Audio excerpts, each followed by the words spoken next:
আসসালামু আলাইকুম। 5 এপ্রিল 2025 খ্রিস্টাব্দ কালের কণ্ঠ পত্রিকার ইসলামী জীবন পাতায় সন্তানের দিনী শিক্ষা নিশ্চিত করা আবশ্যক শিরোনামে এই লেখাটি ছাপানো হয়েছে। আমি লেখাটি পড়ছি, দয়া করে একটু সময় দিয়ে শুনুন। ইনশাল্লাহ এ থেকে আমরা অনেক কিছু জানার সুযোগ পাব। আমরা আমাদের সন্তানকে দিনী শিক্ষা নিশ্চিত করার ব্যাপারে সচেষ্ট থাকব ইনশাআল্লাহ। লেখাটি লিখেছেন মোহাম্মদ আব্দুল মজিদ মোল্লা হুজুর। আমরা হুজুরের জন্য দোয়া করি, আল্লাহ তার ইলমে বারাকা দান করুন, আল্লাহ আমিন। লেখাটির শিরোনাম সন্তানের দিনী শিক্ষা নিশ্চিত করা আবশ্যক। সন্তানের দিনী শিক্ষা নিশ্চিত করা আবশ্যক। মুসলিম মাতা পিতার অন্যতম দিনী দায়িত্ব হলো সন্তানকে দিনী শিক্ষায় শিক্ষিত করা।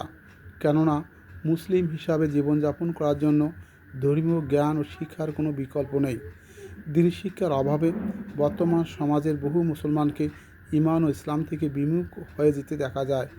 বর্তমান সমাজের সাধারণ চিত্র হলো, সমাজের বেশিরভাগ মুসলমান তাদের সন্তানদের শুধু জাগতিক শিক্ষা প্রদান করে। জাগতিক শিক্ষার সর্বোচ্চ অর্জন নিশ্চিত করতে প্রচুর অর্থ ও শ্রম ব্যয় করে। তারা তাদের সন্তানদের নামি দামি স্কুলে পড়ায়, তাদের জন্য হাজার হাজার টাকা দিয়ে গৃহশিক্ষকের ব্যবস্থা করে। বিপরীতে সন্তানদের ধর্মীয় শিক্ষা ও তারবিয়তের ব্যাপারে তাদের উদাসীনতার কোনো শেষ নেই। বর্তমান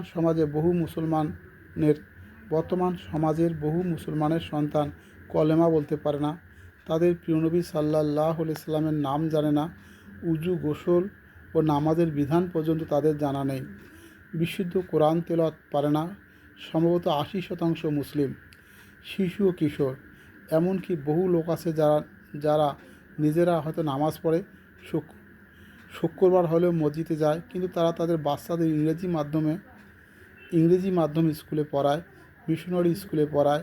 তাদের সন্তানরা ইংরেজি খুব ভালো বলে, গণিতের বিজ্ঞানে খুবই দক্ষ হয়ে ওঠে, কিন্তু তারা সঠিকভাবে কলেমা পড়তে পারে না। এসব শিশু এমন সব বিষয়ও জানে না যা না জানলে ব্যক্তি মুসলিম হতে পারে না। তাদের এমন বিশ্বাস সম্পর্কে জ্ঞান থাকে না যার উপর মুসলমানের ঈমান, ইসলাম ও পরকালীন মুক্তি নির্ভরশীল। জাগতিক শিক্ষার সর্বোচ্চ ডিগ্রি অর্জনের পরও তারা নামাজ, রোজা, হজ ও জাকাতের মতো ফরজ ইবাদত সম্পর্কে মৌলিক ও প্রয়োজনীয় বিষয়গুলো জানে না। সাধারণত যারা ধর্মীয় জ্ঞান অর্জন করে না, কেবল জাগতিক বিদ্যা অর্জন করে, তাদের ভিতর যথাযথভাবে মানবিক গুণাবলীর বিকাশ ঘটে না। নিজের পরিবার ও সমাজের প্রতি তাদের কোনো দায়বোধ থাকে না। মাতা পিতার সীমাহীন আদর যত্নে বড় হলেও একসময় তারা মা বাবাকে পার্থিব লাভ ও ক্ষতির পাল্লা দিয়ে পরিমাপ করে।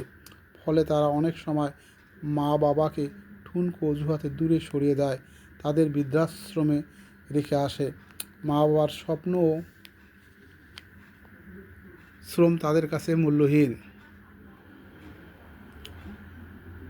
এখন পর্যন্ত সমাজের বাস্তবতা হলো, দিনী শিক্ষায় শিক্ষিতরাই তাদের মা বাবার প্রতি অনেক বেশি দায়িত্বশীল। তাদের অন্যায় অপরাধে জড়িয়ে পড়ার হারও অত্যন্ত কম। মুসলমানের পার্থিব ও পরকালীন কল্যাণ এতেই নিহিত যে তারা তাদের সন্তানদের অবশ্যই ধর্মীয় শিক্ষা নিশ্চিত করবে। যদি কেউ তাদের জাগতিক শিক্ষায় শিক্ষিত করতে চায়, তবে তার দায়িত্ব হলো প্রয়োজনীয় ধর্মীয় জ্ঞান নিশ্চিত করা, পাশাপাশি তার দিনী তারবিয়ত তথা ধর্মীয় শিষ্টাচার ও জীবনযাপনের অভ্যস্ত করা, যেন তার পার্থিব শিক্ষার উদ্দেশ্য হয় সৎ ও কল্যাণকর। সে যেন তার জীবনের প্রতিটি স্তরে আল্লাহর বিধান মেনে চলা অপরিহার্য মনে করে। মনে রাখতে হবে, কিয়ামতের দিন অন্যান্য নিয়ামতের মতো সন্তান সম্পর্কেও আমাদের প্রশ্ন করা হবে। তাদের প্রয়োজনীয় ধর্মীয় জ্ঞান অর্জনের সুযোগ করে না দিলে পরকালে আল্লাহর সামনে লজ্জিত হতে হবে। আবদুল্লাহ ইবনে উমর রাদিয়াল্লাহু আনহু এক ব্যক্তিকে বলেছিলেন, তোমার সন্তানকে ভালো শিক্ষায় শিক্ষিত করো বা উত্তম শিষ্টাচার শিক্ষা দাও, কেননা তোমার সন্তানদের সম্পর্কে তোমাকে জিজ্ঞাসা করা হবে যে তুমি তাদের কেমন প্রশিক্ষণ দিয়েছো এবং তুমি তাদের কি শিখিয়েছো। শাবুল ইমান, হাদিস 8662। অতএব সন্তানদের এমনভাবে গড়ে তুলতে হবে যেন পরকালে আল্লাহর সামনে লজ্জিত হতে না হয়। আল্লাহর শেষ নবী মুহাম্মদ সাল্লাল্লাহু আলাইহি ওয়াসাল্লাম বলেছেন, কোনো পিতা তার সন্তানকে ভালো আদবের চেয়ে ভালো উপহার দেয়নি। জামে তিরমিজি হাদিস 1959। মুফতি আহমদুল্লাহ রহমতুল্লাহ আলাই বলেন, ভালো আদব বলতে সন্তানকে ধার্মিক পরেজগার বানানো বোঝায়। সন্তানদের জন্য এর চেয়ে ভালো উপহার কী হতে পারে, যা দুনিয়া ও দিন উভয় ক্ষেত্রে কাজে আসে। মাতা পিতার উচিত শুধু সন্তানদের ধনী বানিয়ে দুনিয়া থেকে না যাওয়া, বরং তাদের ধার্মিক বানিয়ে যাওয়া, যা তাদের নিজেদেরও কবরে কাজে আসবে। কেননা জীবিত সন্তান নেক আমলের সব মৃত্যু ব্যক্তিরা কবরে পায়। রচনাবলী 2-361। আল্লাহ আমাদের সন্তানদের দ্বীনি শিক্ষা শিক্ষিত করার তৌফিক দিন। আল্লাহুম্মা আমিন।